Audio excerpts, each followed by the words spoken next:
Adım Elnur. Bakü'den Anadolu'nun şirin fakat bir o kadar da esrarengiz 3 akrep köylerine misafirliğe gelmiştim. Arkadaşım Mehmet ile üniversiteden tanışıyorduk ve beni ailesinin yanına davet etmişti.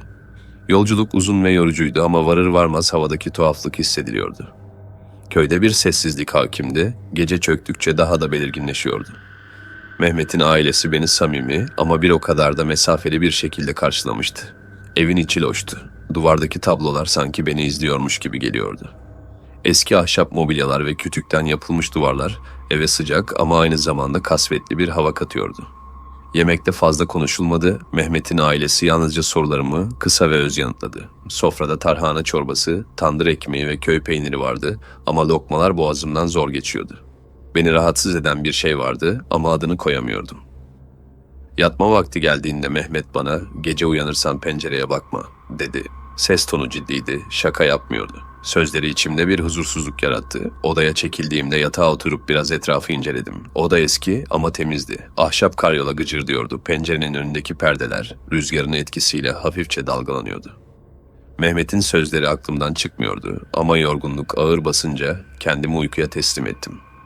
Gece pencereye vuran hafif tırmalama sesleriyle uyandım. Önce rüzgar sandım ama ses düzenliydi, adeta bir şey camı kazıyordu. Kalbim hızla atmaya başladı. Tam o sırada odayı karanlık bir gölge kapladı ve derin fısıltılar işitmeye başladım. Sesler anlaşılmazdı ama boğuk ve uğursuzdu. Yatağımın içinde hareketsiz kaldım, nefes almaya korkuyordum. Fısıltılar duvara çarpıp yankılanıyordu. O karanlık gölgeler insana benziyordu ama yüzleri yoktu. Pencereden uzak durmalıydım ama içimdeki merak ağır basıyordu. Derin bir nefes aldım ve başımı yavaşça çevirdim. O anda pencerede silüetler belirdi. Bedenleri vardı ama yüzleri yoktu. Ellerini cama dayamış, içeriği izliyorlardı. Camın arkasından gelen sesler artmaya başladı. Anlaşılan sadece fısıltılar değil, garip hırıltılar da duyuluyordu. Varlıkları bana yaklaşmak ister gibi cama hafifçe vurmaya başladı. Bütün vücudum titriyordu. Ne yapacağımı bilemez halde yorganı başıma çektim. Dakikalar geçiyor, gölgeler gitmiyordu. Fısıltılar bir süre sonra bir ağıt gibi kulağıma gelmeye başladı. Ne dediklerini anlamıyordum ama içimi bir hüzün kapladı. O an kapı hafifçe gıcırdayarak açıldı. Mehmet elinde bir mumla içeri girdi. Yüzü kireç gibi bembeyazdı. Gözleri endişeyle bana bakıyordu. "Beni dinle," dedi alçak sesle. "Ne olursa olsun sakın buradan çıkma, sabaha kadar içeride kal." Titreyerek başımı salladım. Mehmet kapıyı tekrar kapattı ama dışarıdan bir şeylerin hareket ettiğini duyabiliyordum. İçimden dualar okuyarak sabaha kadar gözlerimi kapalı tuttum. Gecenin derin sessizliği içinde yalnızca fısıltılar ve camdaki tırmalamalar kaldı. Sabah güneş doğduğunda odanın içine altın sarısı bir ışık süzülüyordu. Pencereden dışarı baktım ama gece orada duran silüetlerden eser yoktu. Ama camın yüzeyinde uzun, ince, insana ait olmayan parmak izleri kalmıştı. Ancak köyde bir gariplik hala vardı.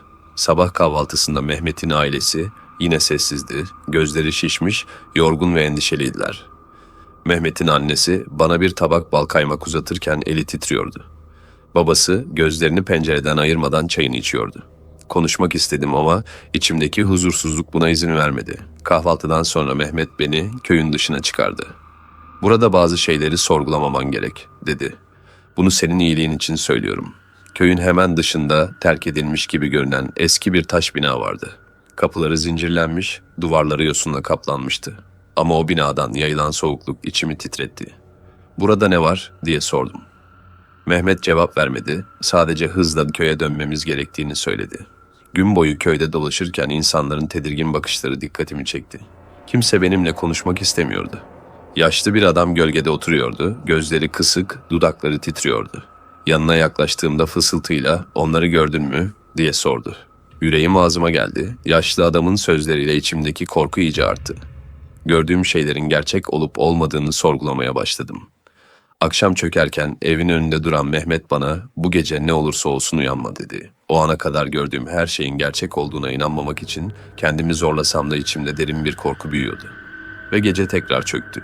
Bu sefer tırmalama sesleri daha erken başladı. Odanın içini yine gölgeler sardı. Ama bu sefer camın arkasında yalnızca gölgeler değil, bir çift parlak, ürkütücü göz de bana bakıyordu. Sabah kahvaltısında Mehmet'in eşi Ayşe'nin bana söyledikleri içimde tarif edilemez bir huzursuzluk yarattı. Masada otururken çayın buharı yüzüme hafifçe çarpıyordu. Gözlerim Ayşe'nin yüzüne odaklandı. Normalde her zamanki gibi görünüyordu ama sözleri aklıma takıldı. "Burada bazı insanlar diğerleri gibi değiller," dedi fısıltıyla. Sesi neredeyse kulaklarımda yankılanıyordu. O an fark ettim ki Ayşe'nin gözleri derin, karanlık bir boşluğu andırıyordu. Gözleri bana değil, içime, ruhumun derinliklerine bakıyordu sanki. İçimde bir ürperti hissettim. Bir anlığına etrafımdaki odanın daha karanlık olduğunu düşündüm. Geceleri daha da korkutucu olmaya başladı.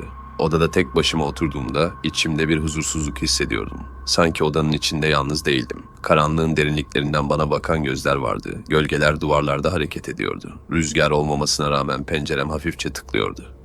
Bir gece yatağımda uyumaya çalışırken odada bir tıkırtı duydum. Nefesimi tutarak yavaşça doğruldum. Ayak ucumda bir ağırlık hissettim. Önce rüya gördüğümü düşündüm ama o an yatağın kenarında bir şeyin çömelmiş olduğunu fark ettim.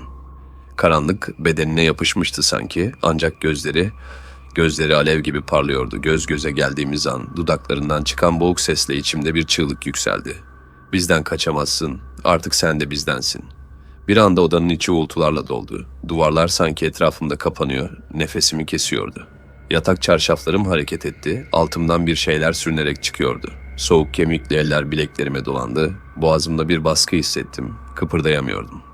Gözlerimin önünde karanlık bir silüet yükseldi ve yüzüme doğru eğildi. Çürümüş et kokusuyla nefes alıp verirken fısıldadı, "Kurban vakti geldi." Bağırmak istedim ama sesim çıkmadı. Geriye doğru adım attım, kapıya doğru koşmak istedim ama bacaklarım beni taşımıyordu. O anda bu dünyada bana yer olmadığını fark ettim. Onlar beni buraya çekmişlerdi. Bu köy, buradaki insanlar, onlar gerçek değildi. Gerçekten insan olup olmadıklarını bile bilmiyordum artık. Geceleri odada yalnız kalamıyordum. Gözlerimi kapattığımda fısıltılar duyuyordum. Birileri kulağıma adımı fısıldıyordu. Bazen yatağın kenarında nefes alışlarını hissediyordum. Gecenin karanlığında odanın içinde bir şeyler hareket ediyordu. Kapının önünde gölgeler beliriyordu ama hareket etmiyorlardı. Sadece izliyorlardı.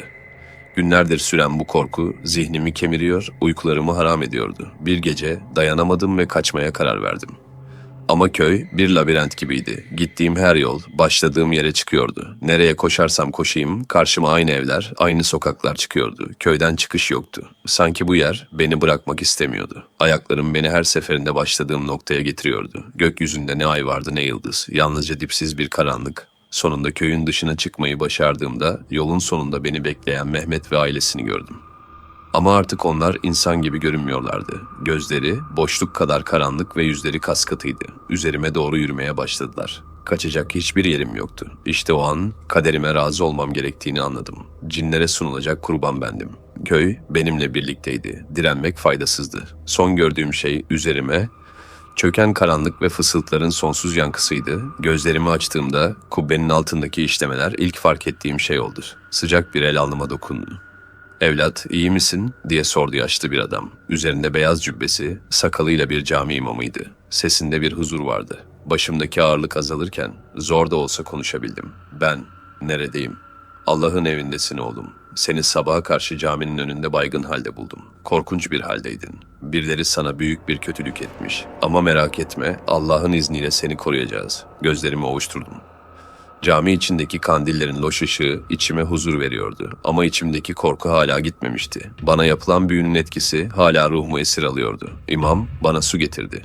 "Evladım, sana büyü yapılmış ama merak etme, Allah'ın kelamı her şeyin üstündedir. Senin için dua edeceğiz, büyüyü bozacağız ama önce bunu yapanı bulmalıyız." İmam bana Kur'an'dan ayetler okumaya başladı. İçimde sıkışmış, boğazımı sıkan bir şeyler çözülüyordu. Ellerim titriyordu, gözlerimden yaşlar süzülüyordu. O an fark ettim ki ben bir tuzağa düşmüştüm. Beni bu hale sokan kimdi? Kim, hangi nefretle bana büyü yapmıştı? Günler süren araştırmalar, dualar sonunda öğrendiğim gerçek tüyler ürperticiydi. Büyü yapan Mehmet'in ailesiydi. Beni cinlere kurban etmek istemişlerdi. Ama neden, hangi sebep bir insanı bu kadar şeytana uymaya iterdi? İmamın anlattıklarına göre Mehmet'in ailesi bana yapılan bir adak borcunu yerine getirmek için büyü yapmıştı. Yıllar önce ailelerinden biri ağır bir hastalığa yakalanmış ve şifa bulması için bir adak adamışlardı. Ancak bu adağın yerine getirilmesi yıllarca ertelenmişti. Cinlerle yapılan anlaşmanın süresi dolmuştu ve onlardan biri artık bedelini istemekteydi. O bedel de bendim. Ben bilmeden bu lanetin bir parçası haline gelmiştim. İmam bana güçlü dualar verdi. Beni koruyacak ve ruhumu temizleyecek ayetleri ezberlememi söyledi. Ben de öyle yaptım. Her geçen gün içimdeki karanlık azaldı, gücümü topladım. Artık yalnızca bir kurban değil, hakkını arayan biriydim. Mehmet'in ailesinin karşısına çıktığımda artık korkmuyordum. Allah büyücülerin hilesini bozar, dedim. Ve imamın öğrettiği ayetleri okumaya başladım. Onlar çığlıklar atarken ben içimde huzur buluyordum. Artık bir kurban değildim. Kaderimi değiştirmiş, Allah'ın nuruyla yolumu aydınlatmıştım. Beni dinlediğiniz için teşekkür ederim arkadaşlar. Kanala abone olup ve bildirimleri açarsanız beni mutlu edersiniz. Unutmayın, gerçekler bazen karanlıkta saklanır.